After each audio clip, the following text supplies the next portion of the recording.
Live. I'm Sandra Bizatra.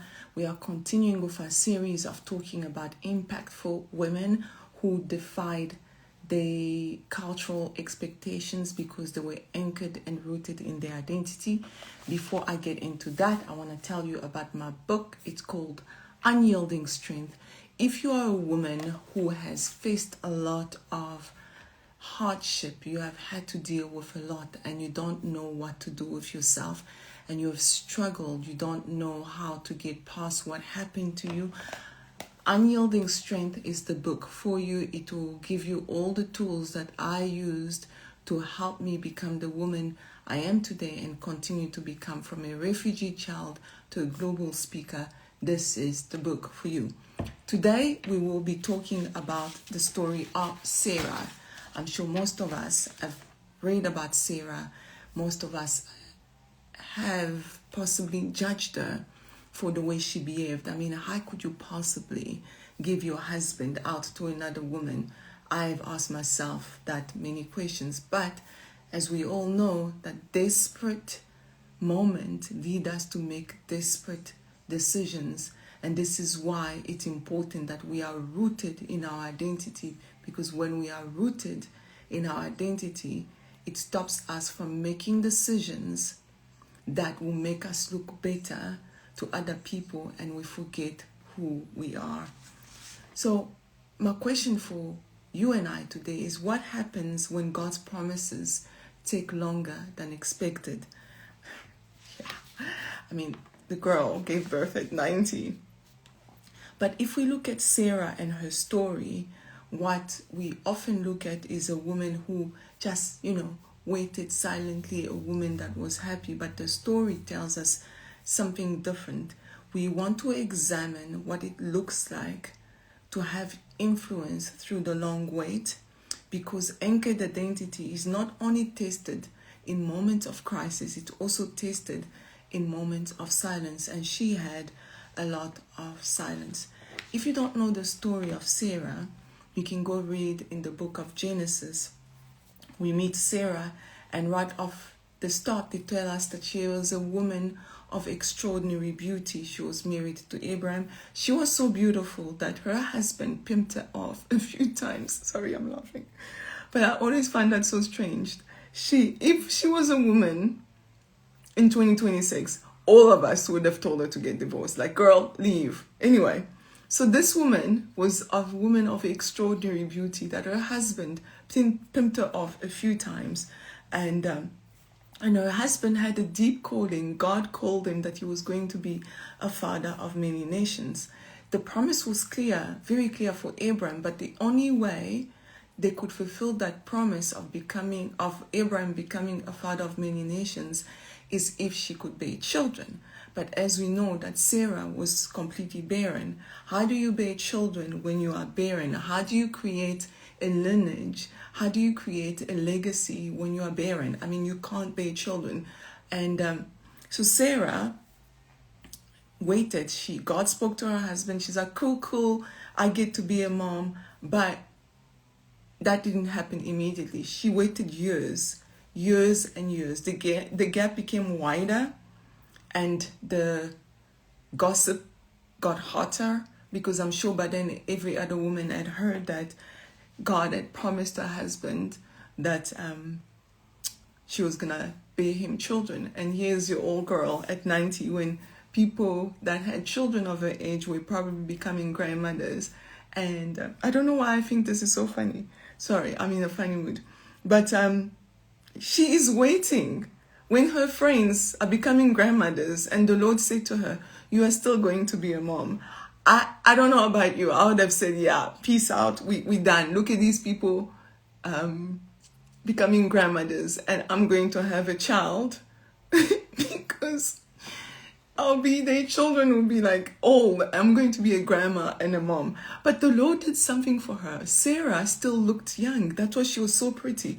And her husband kept pimping her out. She was a woman of faith. I would give her that. She was really a woman of faith. I mean, you have to be a woman of faith to be able to endure so much. She was a woman of faith. And the gap between the promise and what was supposed to be fulfilled got wider and wider. She did not grow hard. That's the beauty I love about Sarah. She did not become a hard woman and a cynical woman. She was a woman of faith. She was a woman whose faith was being really stretched out, not for 1 year, not for 2, for decades. And that's a different kind of taste. I know, I don't think I've waited. Well, maybe I have. I've waited for some things for so long. There's some things that I'm still waiting for. But here's the thing. The waiting season always comes with pressure. Year after year, you keep waiting and the promise remains unfulfilled. You keep getting older, even though you become a pretty old lady. You keep getting older. She watches other women bear children, other women become grandmothers, other women becoming great-great-grandmothers. I mean, can you imagine the embarrassment? And she had to do all this through a culture that literally looked down on a woman who was barren. It was a culture that gave shame to women. If you couldn't carry children, it was a very shameful thing.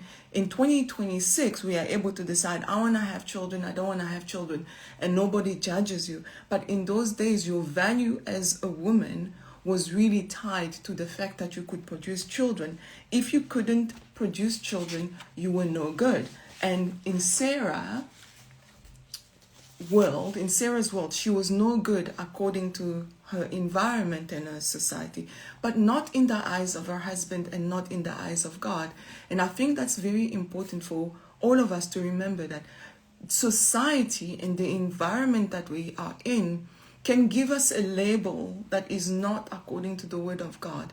It is important that we remember which label we align ourselves with. If we align ourselves with a label that's not God-given, we are going to crash and die.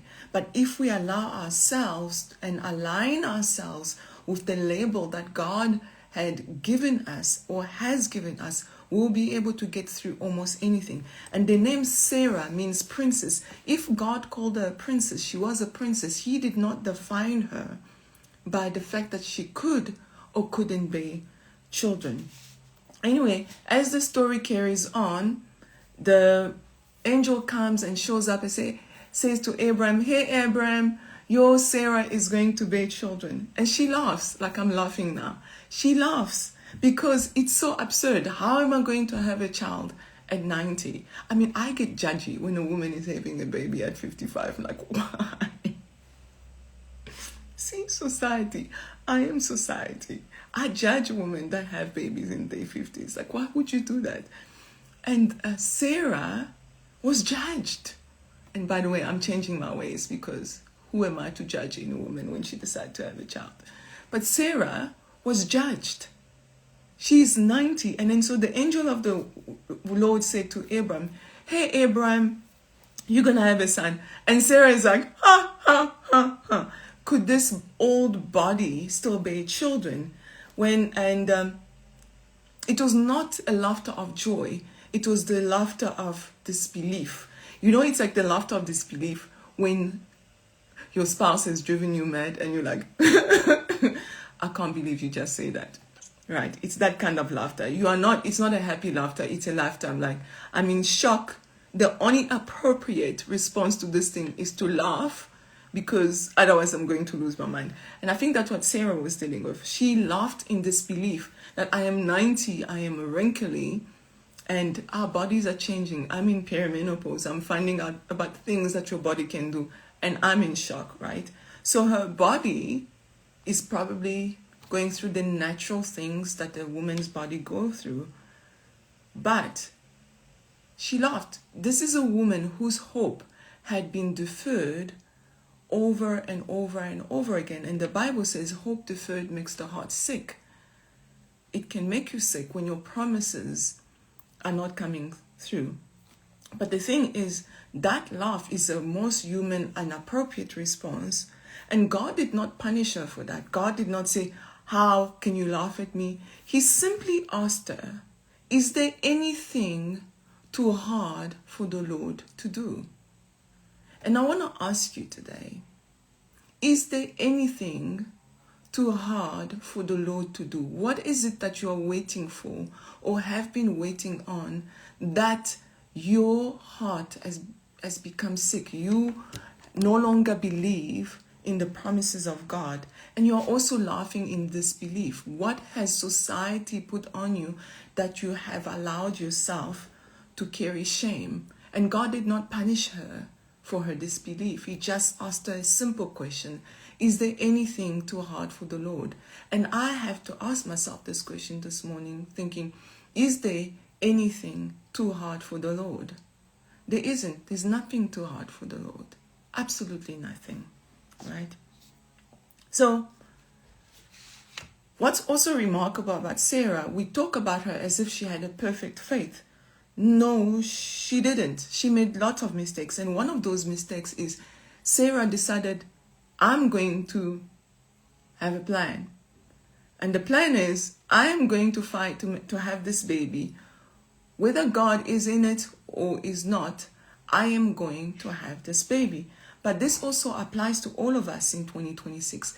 Have we done things that God has told you to wait, and you have made decisions that have far-reaching consequences?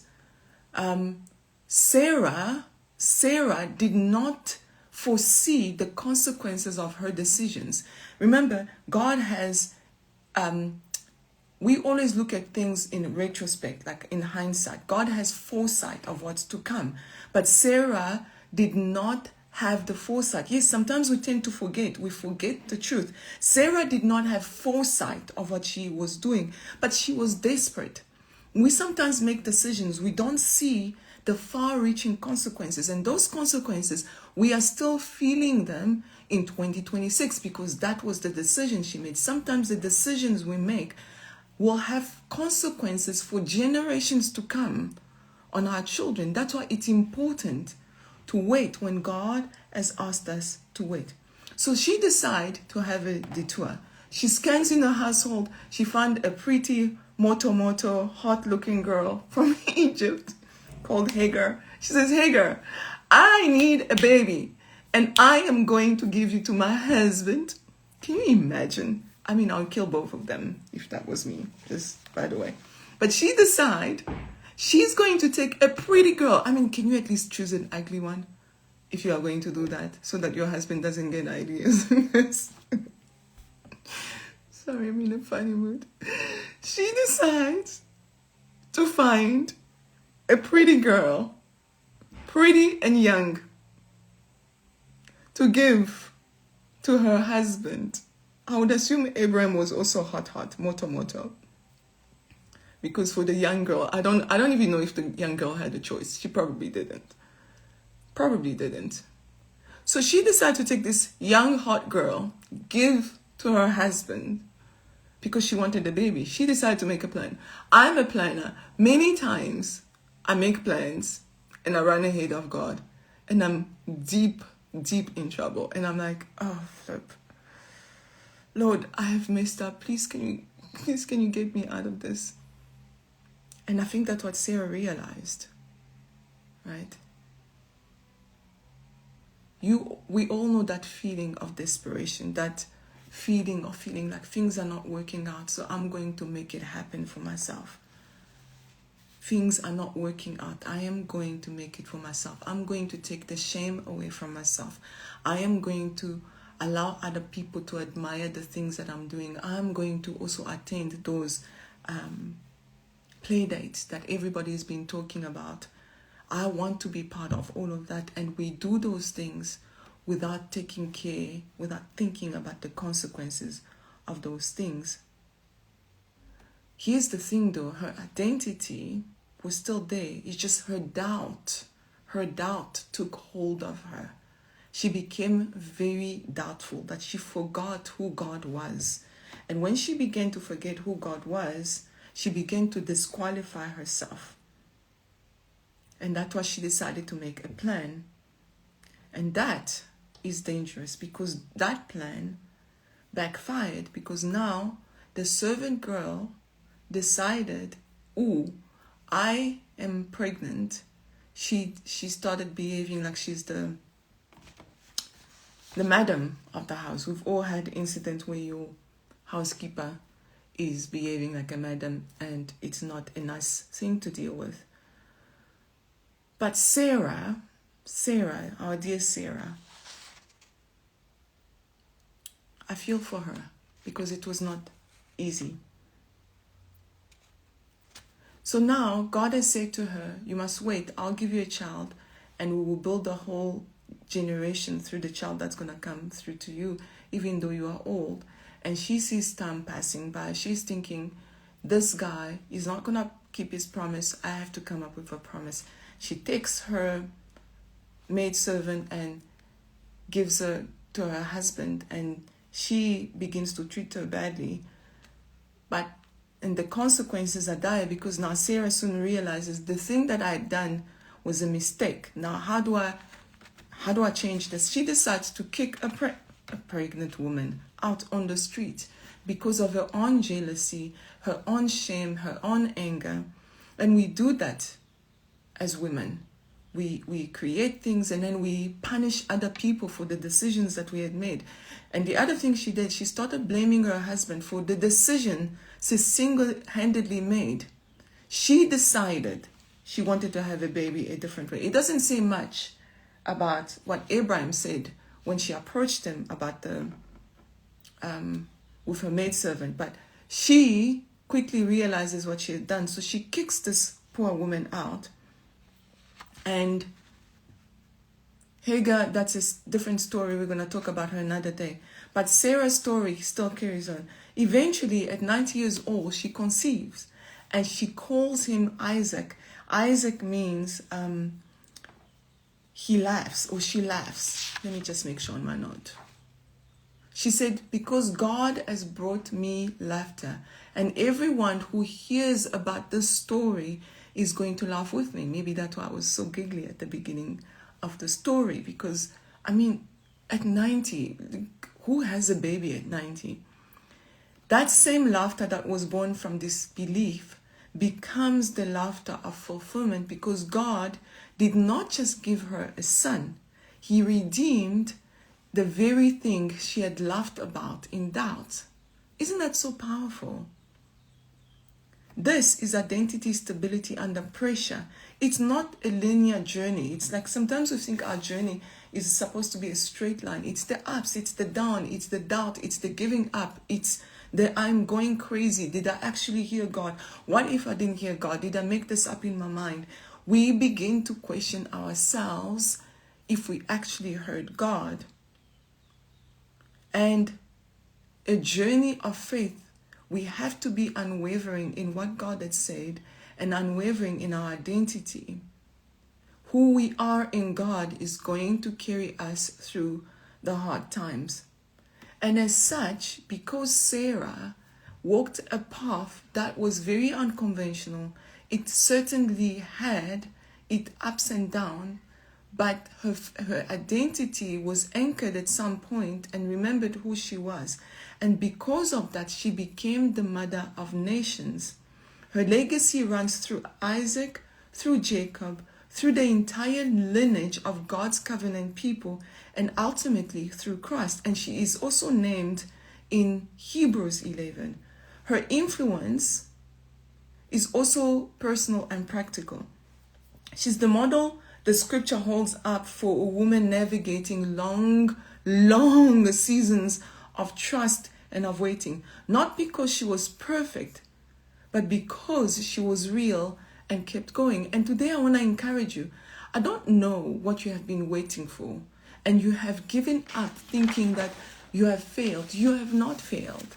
You have not failed. I think for me, as soon as you realize that you have done the wrong thing, repent and adjust and go back to what God has said to you, and forget what everybody else is saying to you or about you and what your environment is saying about the things that you should be achieving. That should not be the thing that you are focusing on.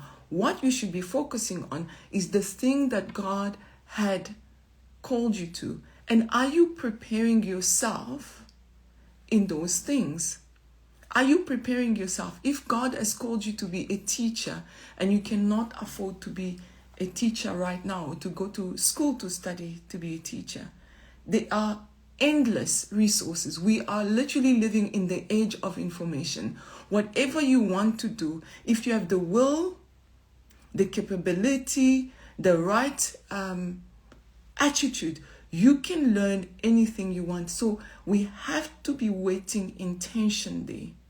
What is the thing that you have been called to do, but you keep waiting and you are passively waiting?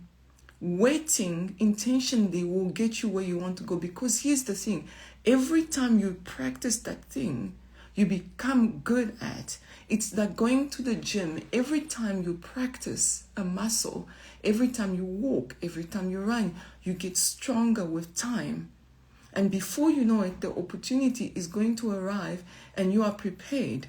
Sarah, I am certain she had a nursery ready for like 20 years. Right? Do you have your nursery ready? Or are you just waiting? So wait intentionally, not passively. Wait intentionally. Do all that you can to prepare for what you believe you've been called to. So when it arrives, you are not caught off guard. Here's the thing. If you're not prepared and it arrives, you are going to lose that very opportunity that you have been waiting for your entire life because you are not prepared. You have to practice. Keep going at it every single day. Keep going, keep going, keep going. People laugh at you. Keep going. It's like Noah with the boat, with the ark. People, oh, Noah, we've never seen the rain. Yeah, but God has called me to do it, so I'll keep going. Noah, it's been 10 years you've been building this. Yes, but God has called me, but I'll keep going. He got stronger and better and better. So I want you and me to get stronger and better every day, every time. Spend 10 minutes every single day to do what you believe you have been called to do.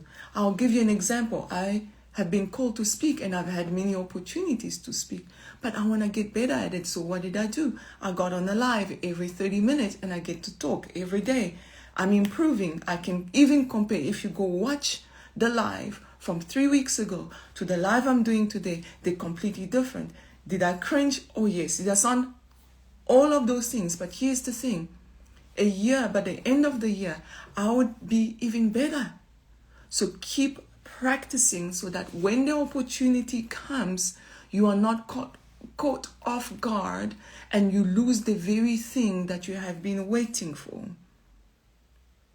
See, in leadership today and in the world in general, we have very little language for the long wait, very little language for the waiting seasons. We celebrate the breakthrough, we document the arrival, we share the moment the promise was fulfilled. But the decades in between, we don't share often. The years of being faithful in the background, the years of being faithful when nobody is watching, the years of being faithful when you want to give up.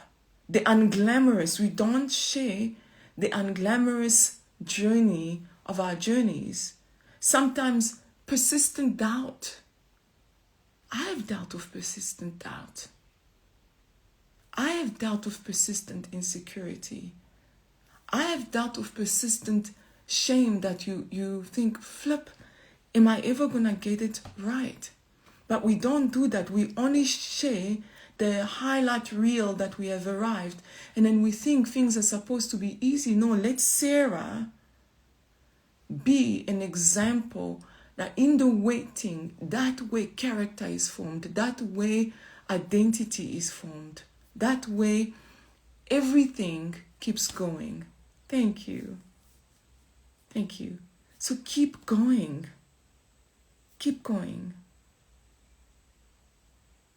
Sarah's story insists that the in-between years are not wasted years. They are the forming years. I once heard a preacher said, he was a very famous preacher, I think it's Billy Graham. They asked him, if you were to do things differently, what would you do differently? He said he would spend more years in preparation than years in actually preaching. See, the woman that comes out on the other side of the long wait, her faith is not just intact, her identity is formed. Her faith sometimes is dented. She's a little bruised because going through hard times is difficult. You don't have to keep it all together. You don't have to know all the answers. And you don't have to pretend that everything is all right. It's okay to struggle when the years of waiting have just been too long. Now, I want to honor some of you that have been waiting for too long. You have been laughed at. You have had persistent self-doubt. It's been a difficult journey. I want to say to you, some things need time. Time. So don't give up. Keep going. Keep going.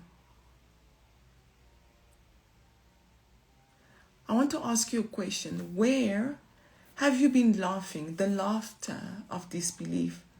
And what would it mean to trust that God heard you and that He is going to finish the work He started in you? Just like Sarah, you've laughed. I want you to give it one more chance. If it's writing, start writing again. If it's dancing, start dancing. If it's singing, start singing. If it's cooking, start cooking. If it's baking, whatever that you gave up because it was just too painful to carry on, I want you to get up and do it again. Sarah did not have a perfect faith journey. She doubted, she detoured, she laughed at the wrong moment, and God called her a woman of faith anyway. He fulfilled the promise anyway. He redeemed the laughter anyway. She kept going, and that was good enough. And today I want to encourage you, it is good enough to just keep going, because identity stability under pressure produces resilient influence. Today, Sarah is an influential woman. We are speaking about her today because she's influential. That's because she did not stop when things got hard. Made a lot of mistakes, laughed at the wrong time, kicked another woman out, gave her husband to another woman. I mean, the story is messy. It's beautifully messy. But we see that God is able to redeem anything and anyone as long as you keep going. So keep going. You will laugh one day, and everybody that hears your story is going to laugh with you. So don't give up. See you tomorrow. Thank you everybody for joining me. I really appreciate you joining me. Please share with your friends. And I upload these videos every day on YouTube if you want to go watch them later. I appreciate you and I love you, and I'm so glad you are here, that we are walking this journey of building identity stability under pressure so that we can have resilient influence. See you tomorrow.